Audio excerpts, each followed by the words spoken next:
Hi guys, welcome to your training on cementing your motivation. So in this video I'm going to teach you how to stay on track no matter how you feel. So motivation and willpower is one of the biggest things that people struggle with when it comes to achieving their weight loss goals. And honestly, it's because they believe that motivation and willpower are what they need to achieve their weight loss goals. And I know that sounds a bit crazy, but the truth is, motivation is something that seems to kind of come and go, regardless of us, if that makes sense. Like, we've all had days where we're feeling really motivated and we get loads of stuff done, and you do your workout and you eat really well and everything's going really great. And then we have other days when all we want to do is sit and binge on junk food. So motivation, honestly, and willpower, they're kind of bullshit. If you are relying solely on them to achieve your results, then you're just not going to achieve them. The truth about it is really that you need to create your bigger picture, because there are going to be times when you've had a stressful day, or you're tired, or something's come up, and you're going to want to not bother with cooking a healthy meal or doing your workout, and you're going to want to just take the easy route. And so by creating your bigger picture, you're always going to have something to refer back to. So one of the main things you need to do in order to create that bigger picture is ask yourself, why are you doing this? If you're coming at your weight loss goals with, I just want to lose 20 pounds, or I want to lose 2 dress sizes, which is quite often the surface level thing that my clients come to me with. I just want to lose 2 dress sizes. I just want to lose 20 pounds or 20 kilos or whatever it is. That's very surface level. There's a bigger reason why you're doing this. So what I want you to do with your pen and paper as you're watching this, in fact, not as you're watching it, just write notes, but write these questions down, and then go away in your own time and go over this and sit and journal on it. So if you've ever had a call with me, then you'll know this, you'll have already done this with me. I want you to ask yourself, why do I want to lose this weight? And for every reason you get, every reason you answer, why can't I speak today? Every reason you list, I want you to ask yourself, why again? By doing this, we get ourselves really, really deep into the core reason why we want to lose weight. So often it'll be things like, someone will say to me, I want to lose 2 dress sizes. Okay, cool. So why do you want to lose 2 dress sizes? And I'll be like, I just want to feel more comfortable in my clothes. Okay, so what does that mean for you? Why do you want to feel more comfortable in your clothes? And I'll be like, oh, well, I just feel really self-conscious, and my shirts are tight or my jeans are tight, and I just feel like everybody's looking at me, and I don't like it. And I'll be like, okay, so why don't you like it? And we keep going like that. And ultimately it ends up getting to something along the lines of, I don't want my partner to look at me. I feel so self-conscious. Or I don't go after the things I really want in my life because I don't feel good enough about myself. And it usually ends up being a really deep reason. I've had answers like, we're trying for a baby, and I know that with my health as it is right now, it's not going to support a healthy pregnancy. Or it'll be, I can't run around with my kids, I can't lift them up, I'm too unfit, I'm out of breath all the time. And we always get into this much deeper, more meaningful reason as to why they want to lose weight. Like, the weight loss is right up here, surface level, and when you dig and you really get into the core of it, it's usually a very emotional reason that you want to do it. So for me personally, I'm at a weight I'm happy with now, which is great. But there's a reason I continue on this journey. So I've got quite a few of them. I'm going to list them to you just so you understand how to go deeper with this. So for me personally, I've got polycystic ovaries, which means that I'm more prone to obesity, I'm more prone to type 2 diabetes, I'm more prone to cancer, I'm more prone to heart disease. So all of that is pretty scary. And one of the most important things you can do to manage polycystic ovaries is to keep your weight under control. And so that's a really important reason for me to exercise every day, to eat healthy every day, and to keep going on this journey regardless of what happens with my weight. Because if I think about the worst case scenario, ending up with type 2 diabetes or heart disease or cancer. That's terrifying. And so that's a really emotional reason to keep going. The other thing is that I have ADHD. Anybody who's followed me for a while will know that. And I don't take medication for it. The side effects were not worth it to me. So I use nutrition and exercise to help control that. Both nutrition and exercise are really beneficial to the brain. And so if I were to let my diet slip and stop taking care of myself, then I would become less of a mum, less of a partner. When my ADHD is bad, my brain rattles off all over the place. I can't get organized. My business would suffer. My children would suffer. My relationships would suffer. They have suffered because of it. And so my bigger reason than just looking good is about controlling that. And I would also slip into anxiety and depression. ADHD comes with a lot of mental health problems quite often. And so it's really important for me to stay in control of all of that. And then the other side of it is that I used to work in a care home. And I've seen what age does to the body, and I've seen what age does to the mind. I've seen elderly women with such bad dementia that they don't even know who they are most of the time. They don't know where they are most of the time. They're basically being kept alive with medication. Or people who have their mind, but they've lost control of their body. They're in a wheelchair, they're incontinent. All of that is a really sad and awful thing to witness. And it's really scary to think that that might happen to me. And having ADHD already means that my brain is not as well functioning as it could be. So exercising every day and eating right every day helps to protect my brain and helps to protect my body. I want to get into old age and see my grandchildren and my great-grandchildren and still be able to enjoy them. I don't want to lose my mind to dementia. I don't want to lose my body to being in a wheelchair or whatever. And so for me, it's really important, not just for now, but for my future, to prevent myself from being a frail old lady. That's not what I want. I want to live a long life, and I want to live a life where I'm independent and I'm strong and I'm capable. And so all of that, those are all my deeper reasons why, other than just because I want to look good, that I'm doing this. And so when you get really clear on why you're doing this, when you do have a bad day, when you have a day when you just can't be bothered, you can go, well, wait, my bigger picture is this, and this is why I'm doing this. And so then it becomes more of a case of discipline rather than motivation or willpower. So you make a promise to yourself. I promise myself that I am going to do this. I'm going to stay healthy. I'm going to avoid disease, or I'm going to reverse disease, or whatever it is for you. I'm going to be able to run around with my kids. I'm going to avoid those hereditary diseases that run in my family. Those are the bigger picture things I want you to really hook into, so that when you're having a bad day, you can remind yourself of that. So I hope that makes sense so far. You can watch this video back if you need to take notes again. So what I want you to do is write down how much weight you want to lose, why again, until you can't go any further. Make yourself emotional if you have to. If you've been on a call with me and we've been through this process, a lot of people will end up in tears because they'll be revealing kind of those deepest, most painful reasons that they want to do this. One of the people I've spoken to fairly recently, she honestly didn't know why she wanted to do it. She was like, oh, well, I've lost weight before and I wasn't any happier, so I don't really know. And so when you're in that place, there's no motivation for it if you haven't got a reason why. So you need to get really deep on that. So I'm tired today. The other thing that people tend to struggle with, the people I've spoken to have said, well, I've got these deeper reasons, but I still don't do it. I don't know what's wrong with me. Why don't I do it? Maybe their health is already failing. Maybe they can see themselves ending up in a wheelchair or with diabetes, or maybe they've already got it. Maybe they are already at that kind of rock bottom place and they're still not doing anything about it. So we're going to tackle that too, because that's a big thing.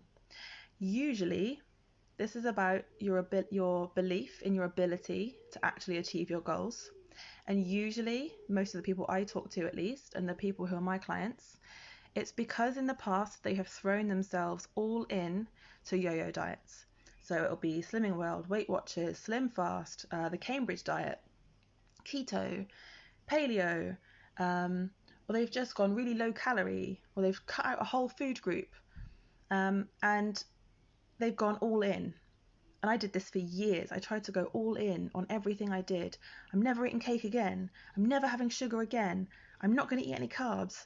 Restrict, restrict, restrict. Trying to be 100% perfect all the time, and that is guaranteed to make you fail, because you can't do it. As soon as you kind of tell yourself that something's not available, you know what happens. It's all you can think about. I really want chocolate, I can't have chocolate. I really want chocolate, I can't have chocolate. And it just becomes this thing that you can't stop thinking about. And then you end up, you'll make it, I don't know, a couple of days or a couple of weeks or whatever it is for you.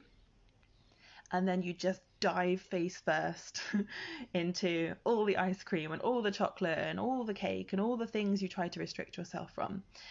And you come through this cycle of what I call the diet binge cycle. So you'll diet for a few weeks, and then you can't do it anymore. You've restricted too much. So you quit your diet and you gain all the weight back. And you've been going through this probably for decades. If you're like me, and like most of my clients, you've been going through this for decades. And so of course you don't believe in your ability to do it. And if you don't believe in your ability to do it, you're not going to bother. You quit before you've even started, because you're like, I've never been able to do this before, so why am I even bothering?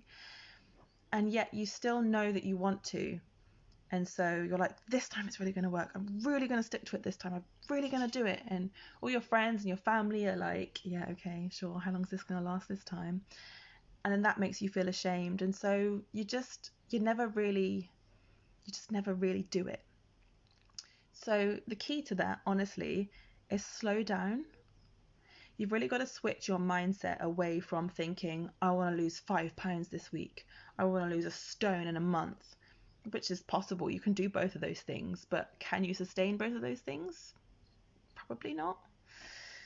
So it's about baby steps. It's about shifting your mindset away from this, I need results right now. If you look back at all the years that you've been following these yo-yo diets, and you've been going all in and quitting, losing weight, gaining weight, losing weight, gaining weight, all of those years are wasted time. You've been trying and failing and going all in for too many years. And so I understand the desperation and the need to lose all of your weight as fast as possible. I get it. But if you think about it, ultimately, trying to do it that way is what's been holding you back. It's why you've wasted all these years. So if you give yourself permission to slow down and think, okay, I'm going to get really honest about my diet. I'm going to analyze the things I'm eating, and I'm going to look at where I can make really sustainable changes that I believe I can make. So don't go telling yourself, right, I'm going to go for like 6 months with no takeaways. That's unrealistic. You can go, okay, well, I'm currently having 3 takeaways a week. Let's have 2. For that one day, I'm just going to make an extra effort, and I'm going to make sure that I've cooked a healthy meal. Or I'm currently having 2 sugars in every coffee 4 times a day. So now I'm going to have 1.5. Still going to be sweet. It's not going to be too big a shock to the system. And then once you've adapted to that, go down to 1 sugar, and so on. And yes, those might bring about much slower changes to your waistline, but they will be changes that you are able to maintain probably for the rest of your life. You might have some slip-ups here and there. They're completely normal. Everybody does. Nobody's perfect. But by making these really small changes, you can begin to believe in yourself, and they will make difference. They will make a difference. If you think about, like, let's say if we're talking about takeaways, you can probably eat 800 to 1,000 calories in each takeaway. So if you're having them 3 times a week, that is enough to almost gain a pound a week if you're overeating, if you're over-consuming. And so just by cutting out one of those and replacing it with a healthy meal, you're saving yourself, let's say, 500 to 800 calories. And so over time, that is going to result in a loss. And it will have been a loss that you can sustain because you've made a change that was sustainable for you. instead of being like, right, diet starts Monday and then making yourself completely miserable. So I hope that makes sense. So keep making notes, keep reminding yourself of these things, because you're going to want to look back over this stuff and remind yourself. And so the final thing is a lot of people will look at how much weight they have to lose and go, oh my God, that's really overwhelming. I can't do that. And then they feel defeated before they've started. So again, it's about believability. So you've probably heard this before, but you need to break those bigger goals down. Like if you've got 2 stone to lose, or 3 or 4 or 5 or whatever it is, maybe you've got more than that, and the whole thing just feels completely overwhelming and like you just can't do it. That's too big. You need to set smaller goals. So break it down.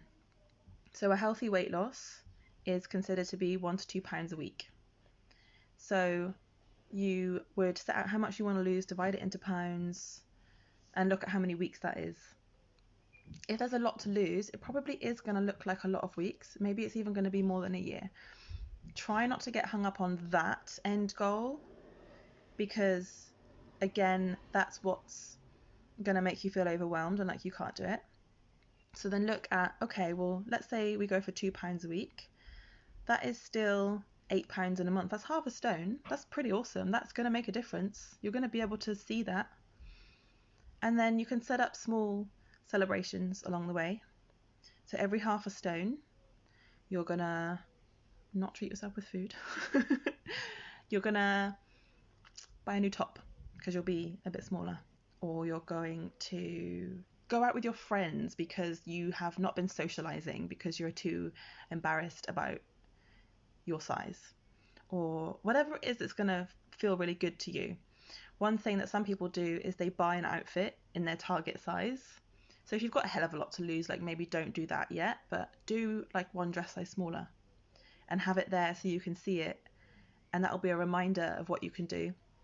And as you have these small wins along the way, that's going to help keep you motivated. So you're going to celebrate every, small win. The other thing we're going to focus on is all of the benefits outside of weight loss that you feel from changing your diet and exercise. So for me personally, when I first got into nutrition and so my journey to being a nutrition professional started when I discovered paleo about 7 or 8 years ago. And I did do it initially for the weight loss. But what I discovered was just how incredible I felt. Like for the first time in my life, I had energy. I actually had a friend when I was like 16, and he said to me, "You are the most tired person I've ever met." I was just always tired, always wanted to sleep. And so for the first time in my life, when I shifted my nutrition, I actually had energy and I actually wanted to exercise. Like I had always been somebody who hated exercise. So finally having energy and wanting to exercise because I had so much energy was an incredible feeling for me. And I noticed that my mood improved and my constant gut ache that I used to suffer from went away. And so I wasn't bloated anymore, so I was more comfortable in my clothes and the weight was coming off and I wasn't feeling restricted, and it just became this kind of cascade of really positive things that I was experiencing outside of the weight loss, until it got to the point where the weight loss was just a happy side effect. It wasn't even the main reason anymore.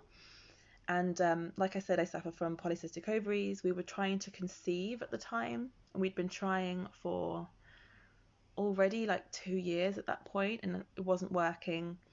Every month was a disappointment. It was heartbreaking. And then about 6 months, I'm just trying to figure out the timeline. About 6 months after I shifted my nutrition, we conceived our son. So it took us 3 years in total, I think, to conceive him. But when I shifted my nutrition, that's when things shifted in my fertility and we managed to get pregnant. And so what I want you to do along this journey is, as much as weight loss is an awesome thing, I want you to focus on all the ways you feel better each day because you've made changes to your nutrition. And what I also found was that when I started taking control and eating healthily and buying healthy food, my confidence grew. Like, it's still something I feel a little bit smug about now, I've got to say, when I'm doing my food shopping. I know this sounds really shallow, but looking at my trolley and looking at everybody else's trolleys and saying that mine's got the most healthy food in it.